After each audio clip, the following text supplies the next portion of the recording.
This is my 79th play at Spencer, and this is probably the most difficult one I've ever done.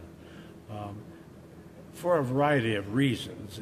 We have 89 people in the cast, and the set design is very intricate and complicated. From a drama director standpoint, the fact that it's 100% music, I have to rely a lot on Katie Cardell, the music director,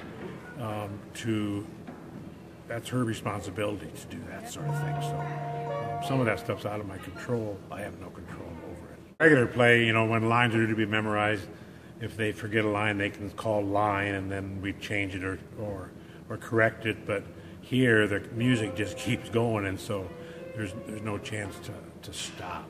The scenes we have to work on, we work on and give notes at the beginning of each rehearsal so that we can improve on those areas that need work as well.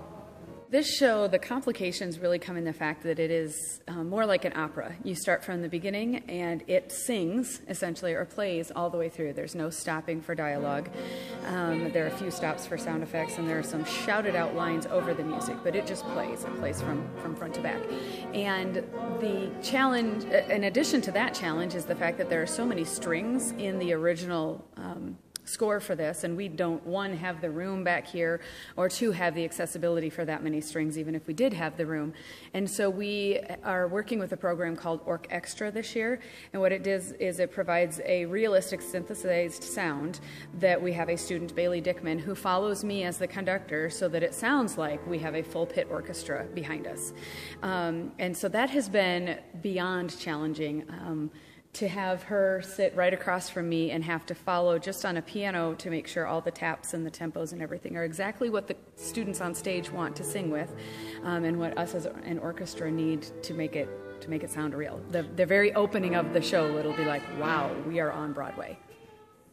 It is the first time that I've ever used anything, and anybody in our pit has ever used that. MTI, the company that we use that has the rights to Les Mis, had it as an option. We looked into it. It was rather expensive, but as we got farther along, we thought there's just no way with the ability and the fabulous cast that we have behind us that they don't deserve to have the highest level of quality coming out of the pit as well. And we just, again, it's the number of people we can put down here. We have amazing musicians that give their time to these kids to make it sound as best as we can, but with this, it really sounds professional.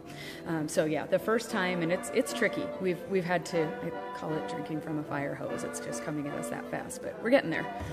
I started thinking about Les Mis the minute Larry announced that he was doing it, because I knew I had no costumes for it.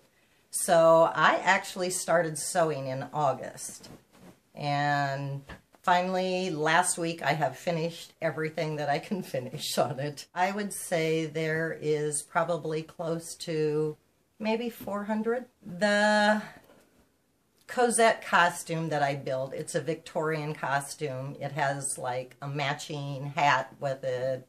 And then I also did very specialized lovely lady costumes.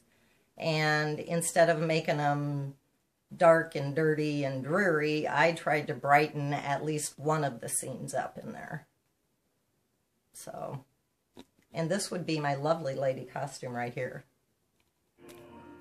We have, the last couple of weeks, we've been just, rather than running the whole show every night, taking little scenes, little pieces, and rerunning them, run it, and then give some notes, and then run it again, so that we can fine-tune it that way. And that seems to work pretty well. But now this week we'll be running the entire show every night, because you need to get some continuity as far as getting the shifts down, the costume changes, microphone levels, that sort of thing. There will always be a really strong push to the end to get not only the fine-tuned things, but every time we rehearse, we find something more that we could do better, that we could make more real. And so, yeah, every rehearsal, whether it be just from the sound-wise in the pit, what we're doing, what I expect out of the kids on stage, or I also help a lot with makeup and costuming, and just making sure that we give our audience as realistic approach to this as possible. I feel really good about where we are right now. I'm glad we have a week, and that's pretty typical with most shows.